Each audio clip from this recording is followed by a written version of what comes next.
ഇന്ന് ഞാൻ ചെയ്യാൻ പോകുന്നത് ഇതൊരു ടീപ്പോയാണ്. ഒരു ടീപ്പോയിൻ്റെ മുകളിൽ ഞാൻ ചെയ്തുകൊണ്ടിരിക്കുന്ന വർക്കാണ്.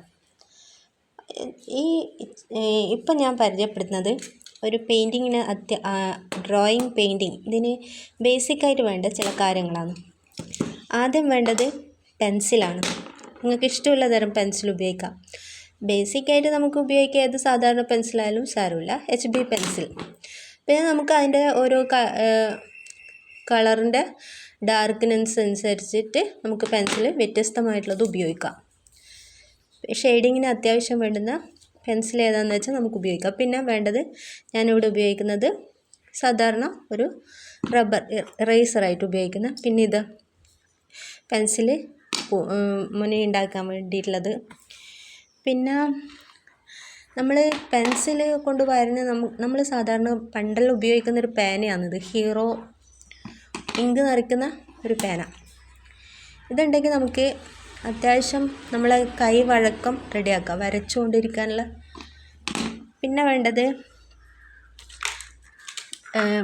വാട്ടർ കളേഴ്സ് ആണെങ്കിൽ വാട്ടർ കളേഴ്സ്. ഇത് നമുക്ക് എവിടെ വേണ്ടിയെങ്കിലും കൊണ്ടുപോകാം. ഈ ഒരു വാട്ടർ കളറ് എങ്ങോട്ട് വേണ്ടിയെങ്കിലും എടുത്തുകൊണ്ട് പോകാം. ചെറുതായതുകൊണ്ട് പെട്ടിയിലങ്ങ് ഇട്ടാൽ മതി. പിന്നെ വേണ്ടത്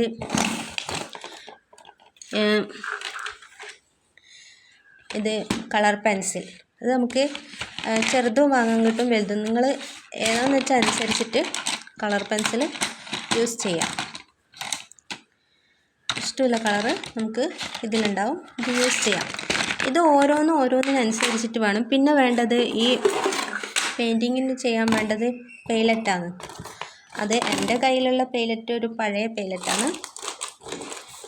അത് ഞാൻ അധികം യൂസ് ചെയ്ത് ഈ കോലത്തിലായി. പിന്നെ നമുക്ക് പെട്ടെന്ന് കഴുകിയാൽ പോകാനുള്ള ഈ ഒരു പെയിലറ്റ് നല്ലതാണ്. പിന്നെ വേണ്ടത് സ്കെച്ച് ബുക്കാണ്. ഏതൊരു ആർട്ടിസ്റ്റിനും നമുക്ക് എവിടെ കൊണ്ടുപോകാൻ വേണ്ടതൊരു പ്രധാനമായിട്ടും വേണ്ടത് സ്കെച്ച് ബുക്കാണ്. ഇതിനകത്ത് നമുക്ക് അത്യാവശ്യം കുറച്ച് ചിത്രങ്ങളെല്ലാം വരച്ചുകൊണ്ടിരിക്കാം. പിന്നെ വേണ്ടത് ഐവറി ഷീറ്റാണ്. ഐവറി ഷീറ്റ്, ഇതാണ് ഐവറി ഷീറ്റ്. ഈ ഐവറി ഷീറ്റിൽ ഞാൻ വരച്ച പെയിൻറ്റിങ് ആണിത്, ഞാൻ ചെയ്തുകൊണ്ടിരുന്ന പെയിൻറ്റിങ്.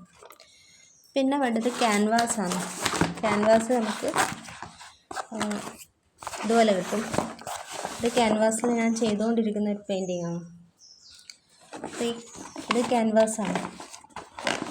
ഇങ്ങനെയുള്ള സാധനം. പിന്നെ വേണ്ടത് നമുക്ക് സ്കെയില്. നമുക്ക് ഏത് അളവിലും വലുത് ഉപയോഗിക്കാം, വലിയ സ്കെയിൽ ഉപയോഗിക്കാം, ചെറുതാണെങ്കിൽ ചെറിയ സ്കെയിൽ. പിന്നെ വേണ്ടത് ഇതെന്താണെന്നറിയാലോ, ഇത് ബ്രഷല്ല കേട്ടോ. ബ്രഷും ഇതൊക്കെ വയ്ക്കുന്നൊരു കണ്ടെയ്നർ ബോക്സാണ്. ഇതിനകത്ത് ബ്രഷുകളാണ്. ഞാനിതിനകത്ത് ബ്രഷുകൾ സൂക്ഷിച്ചിട്ടാണ്. ഏത് വിവിധ തരം പോയിൻ്റ് ബ്രഷുകളും നമുക്ക് ഉപയോഗിക്കാം. അത്യാവശ്യം സാധാ ബേസിക്കായിട്ട് ഇതാ ഉപയോഗിക്കാനുള്ളൊരു പോയിൻ്റ് ബ്രഷ്. ഇത്ര 3-4 നമുക്ക് ഇഷ്ടമുള്ള. എൻ്റെ ബ്രഷ് ലോങ് ഹെയറാണ്. ലോങ് ഹെയറിന് വില കൂടുതലാണ്, നമ്മൾ അത് ഉപയോഗിക്കുക. അല്ലെങ്കിൽ ഫ്ലാറ്റ് ബ്രഷ് വേണ്ടിക്ക് ഫ്ലാറ്റ് ബ്രഷ്, റൗണ്ട് ബ്രഷ് വേണ്ടിക്ക് റൗണ്ട് ബ്രഷ്. ഫാബ്രിക്കിന് തുണികളിൽ യൂസ് ചെയ്യുന്നതാണെങ്കിൽ ഈ ബ്രഷ് ഉപയോഗിക്കണം. ഈ വെളുത്ത കളറിലെ ബ്രഷില്ല, ഇതുപോലത്തെ ബ്രഷ്. മറ്റേതാകുമ്പോൾ കുറച്ച് തുണികൾ ഉപയോഗിക്കാൻ വിഷമമായിരിക്കും. എന്നാലും കുഴപ്പമില്ല, നന്നായി ചെയ്യുന്ന ആൾക്കാർക്ക് കുഴപ്പമില്ല. അപ്പോൾ ഇത്രയൊക്കെയാണ് ഒരു പെയിൻറ്റിങ് ചെയ്യാൻ അത്യാവശ്യം വേണ്ടത്. പിന്നെ ബാക്കി ഈസലും അതൊക്കെ നമ്മൾ വാങ്ങിക്കുക. ഓക്കെ.